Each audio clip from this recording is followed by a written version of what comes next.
हर तीज व्रत में तीज माता और नीमड़ी माता और गणेश भगवान की कथा हमेशा सुनी जाती है। कथा को अधूरा नहीं छोड़ना चाहिए, हमेशा पूरा सुनना चाहिए। कमेंट में जय तीज माता की ओर जय नीमड़ी माता की जरूर लिखना। कजली तीज की पौराणिक व्रत कथा। इसे कजली तीज, बुढ़ी तीज, बड़ी तीज, कजरी तीज, सातुड़ी तीज आदि कई नाम से जाना जाता है। सातुड़ी तीज के व्रत में तीज माता की कथा और नीमड़ी माता की कथा जरूर सुननी चाहिए।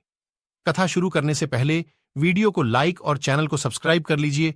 आइए कथा शुरू करते हैं। एक गांव में एक गरीब ब्राह्मण रहता था। भाद्रपद महीने की कजली तीज आई। ब्राह्मणी ने तीज माता का व्रत रखा। ब्राह्मण से कहा, आज मेरा तीज माता का व्रत है, कहीं से चने का सातू लेकर आओ। ब्राह्मण बोला, सातू कहां से लाऊं? तो ब्राह्मणी ने कहा कि चाहे चोरी करो, चाहे डाका डालो, लेकिन मेरे लिए सातू लेकर आओ। रात का समय था। ब्राह्मण घर से निकला और साहूकार की दुकान में घुस गया। उसने वहां पर चने की दाल, घी, शक्कर लेकर 1.25 किलो तोलकर सातू बना लिया और जाने लगा।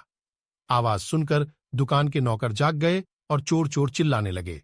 साहूकार आया और ब्राह्मण को पकड़ लिया। ब्राह्मण बोला, मैं चोर नहीं हूं, मैं एक गरीब ब्राह्मण हूं। मेरी पत्नी का आज तीज माता का व्रत है, इसलिए मैं सिर्फ यह 1.25 किलो का सातू बनाकर ले जा रहा था। साहूकार ने उसकी तलाशी ली। उसके पास सातू के अलावा कुछ नहीं मिला। साहूकार ने कहा कि आज से तुम्हारी पत्नी को मैं अपनी धर्म बहन मानूंगा।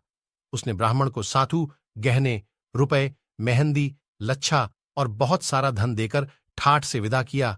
सबने मिलकर कजली माता की पूजा की है।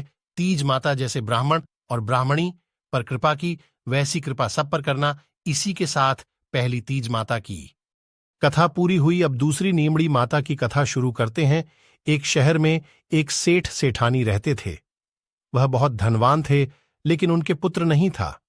सेठानी ने भादवे की बड़ी तीज यानी सातुड़ी तीज का व्रत करके कहा, हे नीमड़ी माता, मेरे बेटा हो जाएगा तो मैं आपको 1.25 मण का सातू चढ़ाऊंगी।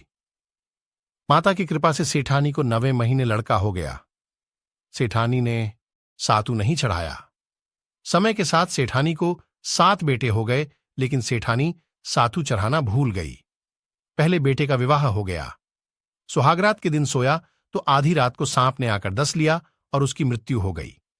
इसी तरह उसके 6 बेटों की विवाह उपरांत मृत्यु हो गई। 7वें बेटे का रिश्ता आने लगा।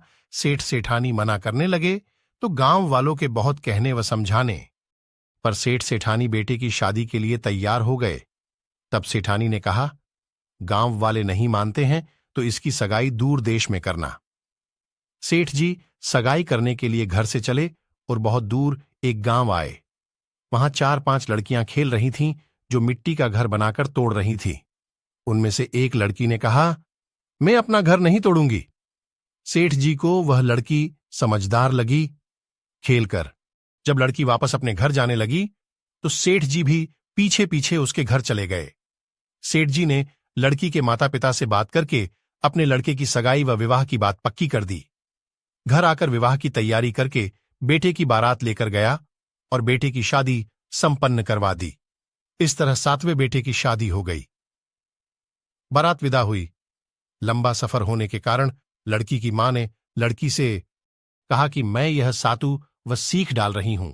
रास्ते में कहीं पर शाम को नीमड़ी माता की पूजा करना, नीमड़ी माता की कहानी सुनना, सातू पास लेना व कल्पना निकालकर सासू जी को दे देना।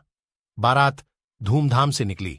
रास्ते में बड्डी तीज का दिन आया। ससुर जी ने बहू को खाने का कहा।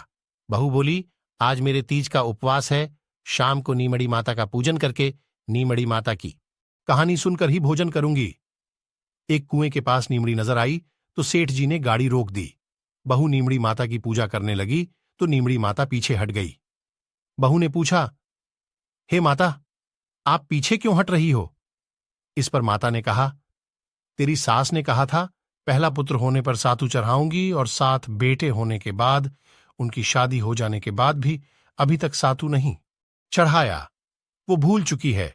बहू बोली, हमारे परिवार की भूल को क्षमा कीजिए, सातू मैं चढ़ाऊंगी। कृपया मेरे सारे जेठ को वापस कर दो और मुझे पूजन करने दो। माता नववधू की भक्ति व श्रद्धा देखकर प्रसन्न हो गई। बहू ने नीमड़ी माता का पूजन किया और चांद को अर्घ दिया। सातु पास लिया और कल्पना करके ससुर जी को दे दिया। प्रातः होने पर बारात अपने नगर लौट आई।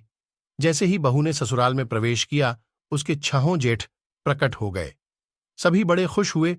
उन सभी को गाजे बाजे से घर में लिया।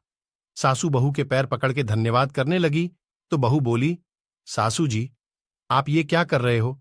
जो बोलवा करी है उसे याद कीजिए। सासू बोली, मुझे तो याद नहीं, तू ही बता दे। बहू बोली, आपने नीमड़ी माता के सातु छड़ाने का बोला था, सो पूरा नहीं किया। तब सासू को याद आई। 12 महीने बाद जब कजली तीज आई, सभी ने मिलकर कर 7.25 मण का सातु तीज माता को चढ़ाया। श्रद्धा और भक्तिभाव से गाजे बाजे के साथ नीमड़ी मां की पूजा की, बोलवा पूरी करी। हे भगवान, उनके आनंद हुआ वैसा सबके होवे। खोटी की खरी, अधूरी की पूरी। बोलो नीमड़ी माता की जय, बोलो तीज माता की जय।